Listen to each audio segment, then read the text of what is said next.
ദില്ലി പോലീസിന്റെ ഭാഗത്തു നിന്ന് നിയമവിരുദ്ധ നടപടികളാണ് ഉണ്ടായതെന്ന് ഐഷി ഘോഷിന്റെ അഭിഭാഷകൻ സുഭാഷ് ചന്ദ്രൻ പറഞ്ഞു. ദില്ലി പട്യാല കോടതിയിലെ ഹർജി പിൻവലിക്കാൻ വലിയ സമ്മർദ്ദമാണ് കേന്ദ്ര സർക്കാരിന്റെ ഭാഗത്തു നിന്ന് ഉണ്ടാകുന്നതെന്നും സുഭാഷ് ചന്ദ്രൻ കൈരളി ന്യൂസിനോട് പറഞ്ഞു. ഈ കേസ് വന്ന ദിവസം അവധിയായതുകൊണ്ട് ഡൽഹി ഹൈക്കോടതിയുടെ നിർദ്ദേശപ്രകാരം ഈ കേസ് മറ്റൊരു ദിവസത്തേക്ക് മാറ്റിവെക്കുന്നു. ആ ദിവസം അറിയാത്തതിൻ്റെ ഭാഗമായി ഐഷി അന്ന് ഹാജരാകുന്നില്ല. പിന്നീട് NBW ഇഷ്യൂ ചെയ്യുന്നു. ഇന്ന് രാവിലെ ഐഷിയെ വിളിക്കുന്ന സമയത്തും ഐഷി പറഞ്ഞത് ഞാൻ സ്വാഭാവികമായും നാളെ രാവിലെ തന്നെ ഇതിനെ വിഡ്രോ ചെയ്യാനുള്ള റീകോൾ ചെയ്യാനുള്ള ആപ്ലിക്കേഷൻ മൂവ് ചെയ്യാമെന്ന് പറയുന്നു. അതിനുശേഷം ഇന്നലെയും ഇന്നുമായി ഐഷി ഘോഷ് ഫയൽ ചെയ്തിരിക്കുന്ന ഡൽഹി ഹൈക്കോടതിയിലെ ഹർജി ആ ഹർജി പിൻവലിക്കാൻ വേണ്ടി കേന്ദ്ര സർക്കാരിൻ്റെ ഭാഗത്ത് നിന്ന് അതിശക്തമായ സമ്മർദ്ദമാണ്. ആ കേസിനകത്ത് ഹാജരാകുന്ന ഒരു അഭിഭാഷകൻ എന്നതിൽ എനിക്ക് നേരിട്ട് അറിയാം.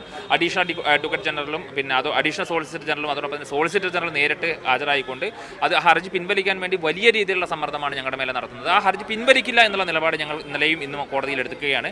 അതിനുശേഷം മണിക്കൂറുകൾക്ക് ശേഷമാണ് നേരത്തെ ഈ പറയുന്ന ഐഷിയുടേതല്ലാത്ത കാരണത്താൽ കൊണ്ട് ഐഷിക്ക് എതിരെ പുറപ്പെടുവിച്ച ഒരു വാറണ്ട് പൊക്കിയെടുത്തുകൊണ്ട് ഇപ്പോൾ ഡൽഹി പോലീസ് ഐഷിയെ അറസ്റ്റ് ചെയ്യുമെന്നുള്ള സാഹചര്യത്തിലേക്ക് വരുന്നത്. ഇത് നിയമപരമായി പെർമിസിബിൾ അല്ല. കാരണം ഈ ഡൽഹി പോലീസ് തന്നെ കോടതിയിൽ അറിയിച്ചിരിക്കുന്നത് ഞങ്ങൾ ടെലിഫോണിക്കലി അറിയിച്ചു NBWന്റെ കാര്യം എന്നുള്ളതാണ്. അത് നിയമപരമായി ഒരു കാരണവശാലും നിലനിൽക്കുന്ന കാര്യമല്ല. ഈ കാര്യങ്ങൾ സൂചിപ്പിച്ചുകൊണ്ട് ഞങ്ങൾ നാളെ തന്നെ ഇത് റീകോൾ ചെയ്യാൻ വേണ്ടിയുള്ള ആപ്ലിക്കേഷൻ മൂവ് ചെയ്യും.